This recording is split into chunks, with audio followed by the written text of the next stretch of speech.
This is question 4 in exercise 4.10 in Project Maths 3A. Without using a calculator, we've defined the sine of 210 degrees.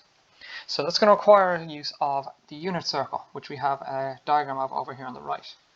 So it's going to mark in our rotations to start with. So at 1, 0, the point 1, 0 is where rotation is going to start. So we're going to have 0 degrees just down there. And then it goes counterclockwise. So on the top we're going to have 90 degrees. On the left we're going to have 180 degrees. On the very bottom we're going to have 270 degrees, and right back at the start would be 360 degrees. Now we just need to figure out where our angle is going to lie.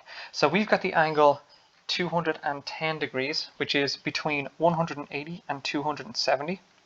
So it's going to be in quadrant number 3, just over here. So it'll be somewhere in this sort of region here. So our angle is around this way somewhere, 210 degrees. But what we need to find now in order to go about getting the sine of our angle is we need to find this angle just here, which is our reference angle. It is the measure of rotation between our line forming the angle that we're working on and the x-axis. It's the acute angle formed right there. So since our angle goes to 210 and the x-axis goes to 180, our reference angle is going to be equal to 210 minus 180, which is equal to 30 degrees. So now what we're going to do is we're going to find the sine of 30 degrees, which we can find using our formula tables. So the sine of 30 degrees is 1/2.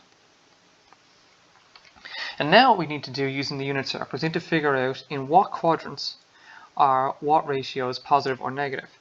So in quadrant number 1, in our first quadrant, the top right, all of the ratios are positive.